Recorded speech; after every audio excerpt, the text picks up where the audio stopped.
what does Joe Barry have to do to change his stripes? And like they have so much talent, 7 or 8 Yeah. first-round draft picks now. Lucas Van Ness now, another first-round draft pick. Quay Walker and Devontae White, 2 first-round draft picks last year. Okay, and on and on. And Devontae Savage, Darnell, blah, blah, blah, Yeah. and on and on and on. How Jair Alexander's top 2 or 3 cornerback in the league, right? Yep. These rest of these guys, He's that dude. Rashawn Gary can be one of those guys if he comes back healthy. Yep. What do you do? What does he have to fundamentally do? And not schemes, X's and O's, just like give me 1 or 2 things. He walks into the room day one and says, "Hey, I'm changing for the better. Here's how." He has to let his players know what you just said from day one, and he has to do it in a way where they see it's just not coach speak.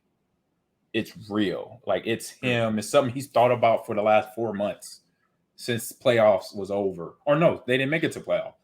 Since the season was over. Because a player knows when a coach is just coach speaking them. They're just saying the normal coach talk.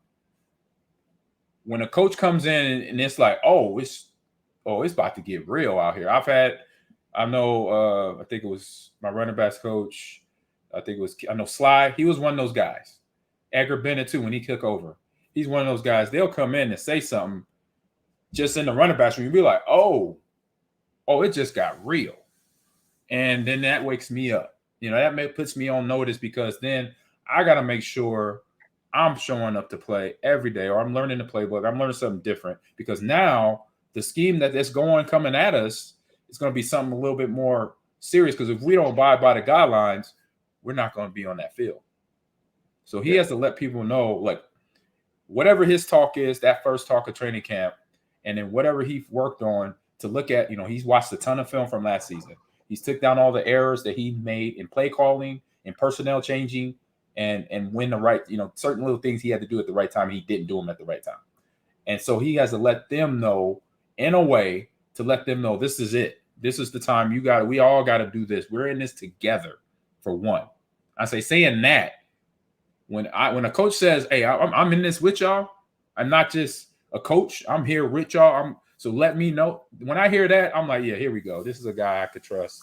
I could start to build that rapport with. So when I got a problem, hey, coach, you told me how to do this, but what's the world? I'm missing something. When you can ask those type of questions and dig in on each other and make each other better. This is the time, training camp. Then this season, it could be the changing season to where the reason he got brought in is to make this defensive side of the ball with the players they have, and they have the players to make this team or make this defensive side of the ball a problem for not just the NFC North, but any team facing this team throughout the 2023 season. Players want to be put in positions to be successful, and they want the coaches to teach them how to find that success. That's it.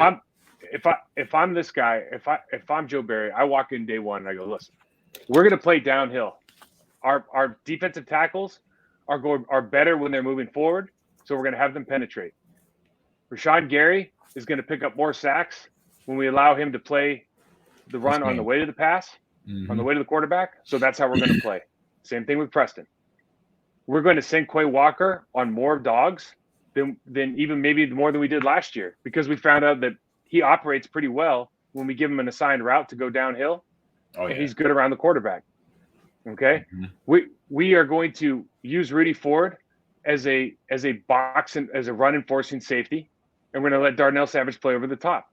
And we're going to take one of the 2 or 3 best cornerbacks in the league, and we're going to stick him on their best player, and we're going to let him play football the way he should. And we're going to figure out if Eric Stokes or Rasul Douglas, whoever else is the other guy, we're going to compensate for their lack of, or we're going to compensate for what Jair Alexander is going to do across that for that one player.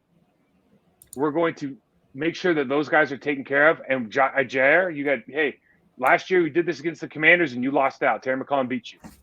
We are willing to take that bet 17 out of 17 games every single time. But we are going to be this kind of defense. And what does that require?